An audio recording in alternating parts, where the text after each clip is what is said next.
Meio-dia, 45 minutos, 27 graus em Porto Alegre. A partir de agora você fica por dentro dos principais fatos desta quarta-feira, 19 de janeiro.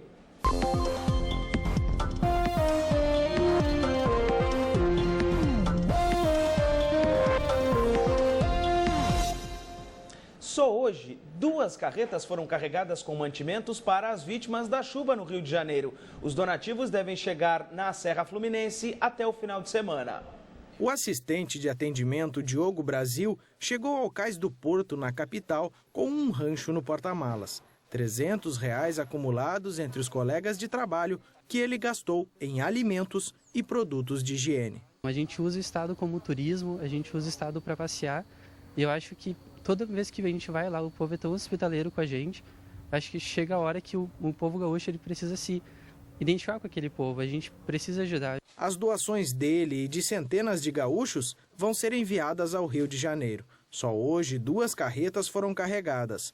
Uma com roupas e calçados e outra com alimentos e água. Os veículos foram emprestados por empresas transportadoras que se responsabilizaram por entregar os donativos sem custo algum. Pelo menos 50 toneladas de mantimentos recolhidos no estado começaram a ser enviadas ontem. Parte dos mantimentos começaram a ser enviados ao Rio de Janeiro, mas a solidariedade do gaúcho não para. A todo momento, chegam carros com mais doações para as vítimas. Eu tenho meus filhos, aí a gente faz uma cadeia, e cada um contribui com um pouquinho, se torna bastante. E a gente vê o sofrimento de tanta gente, principalmente das crianças, né, nessas alturas, então a gente resolveu contribuir, ajudar um pouquinho, que eu acho que amenizar um pouco a dor dessa gente.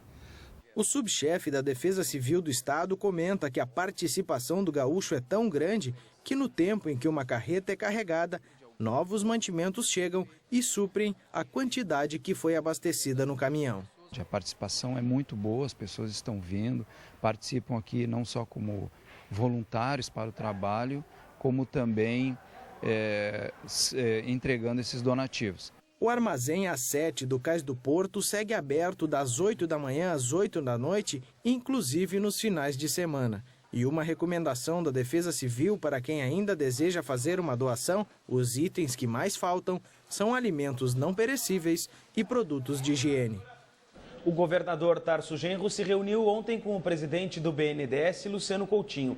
O executivo gaúcho quer um financiamento de R$1,3 bilhão. O dinheiro vai servir para investimento em infraestrutura e em áreas sociais. A negociação ainda não foi concluída. O vazamento de uma adutora de água em Alvorada interrompeu o abastecimento de parte da cidade e em Viamão nesta noite. A previsão é que o sistema se normalize na próxima madrugada. O Departamento de Esgotos Pluviais começou hoje a obra para reduzir alagamentos na Avenida Érico Veríssimo, em Porto Alegre. Um poço de transição vai ser feito na Rua 0 Hora, esquina com Dom João Becker. A estrutura vai dar mais fluidez à vazão da água.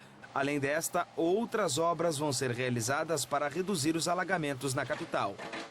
Comerciantes da região do Túnel da Conceição, em Porto Alegre, reclamam da falta de clientes. O trânsito na rua que dá acesso a Alberto Bins foi bloqueado e fez com que o movimento nos estabelecimentos comerciais praticamente desaparecesse.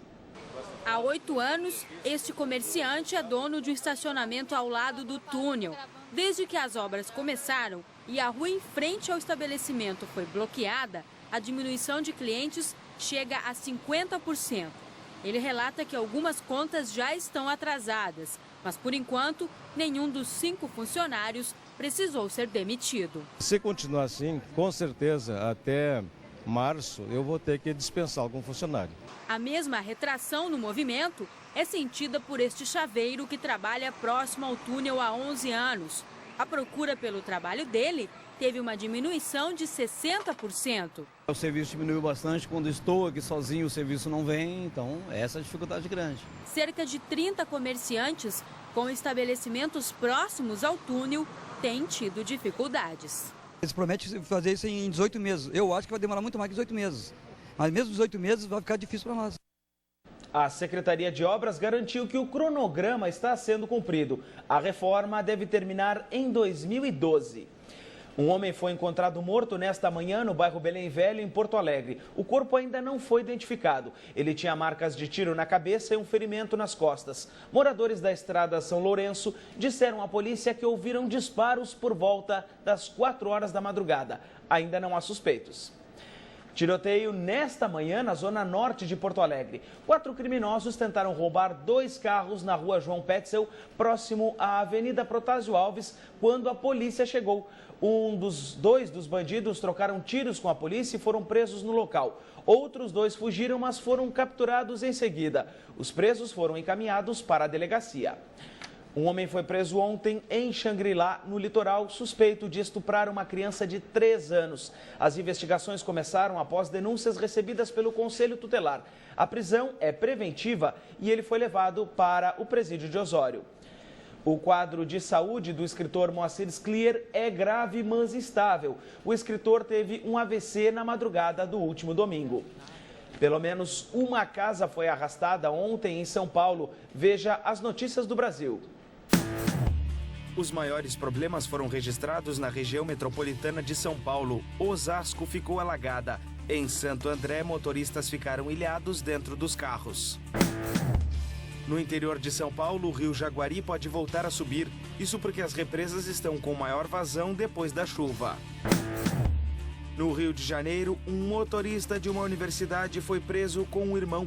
Ele tentava desviar donativos que seriam entregues para as vítimas da região serrana. O ex-deputado Luiz Fernando Carli Filho vai à júri popular. Ele bateu o carro em outro veículo em que estavam 2 estudantes que não sobreviveram. O PSTU apresentou uma ação popular contra o Senado e a Câmara dos Deputados por causa do aumento dos salários aprovado no fim de 2010. O partido acredita que os parlamentares têm função diferente das praticadas pelos ministros do Supremo, que recebem o teto nacional. Dezembro encerrou com redução de mais de 400 mil empregos formais no Brasil, segundo o Ministério do Trabalho. Mesmo assim, em 2010, o saldo é positivo. Foram criados mais de 2 milhões de postos de trabalho. As instabilidades estão espalhadas sobre a maior parte do país. Tempo seco apenas no Rio Grande do Sul, Espírito Santo, Minas e partes do Nordeste. Na maior parte do Sudeste, a chuva continua, principalmente em São Paulo. Veja nos mapas a previsão para o Brasil. Durante a noite pode chover forte entre o norte do Rio Grande do Sul e parte do Rio de Janeiro. Na madrugada, a previsão de temporais na faixa que vai de Santa Catarina ao sul paulista e na divisa entre Mato Grosso e Mato Grosso do Sul. Continuam as chuvas fortes no norte brasileiro e também no nordeste. A quinta-feira começa sem chuvas em partes da região sul e na metade norte de Minas Gerais, norte do Rio de Janeiro e Espírito Santo. Mínima de 18 graus em São Paulo, máxima de 35 no Espírito Santo. Previsão de chuva ao longo do dia em Porto Alegre, Florianópolis e Salvador. A máxima chega aos 34 graus na capital fluminense. O mar vai estar calmo em praticamente todo o litoral do país. Sexta-feira com tempo seco na maior parte do Rio Grande do Sul. Ruas de Torres e Arroio do Sal, no litoral norte, ficaram alagadas depois da chuva de terça-feira. Durante 5 horas, choveu o equivalente a um mês nas 2 cidades. A água invadiu lojas e provocou buracos no asfalto. Durante o temporal, um carro caiu em uma vala. O motorista não se feriu. A venda de aparelhos de ar-condicionado está em alta. Quem comemora são os lojistas, mas é bom saber que o aparelho faz aumentar a conta de luz.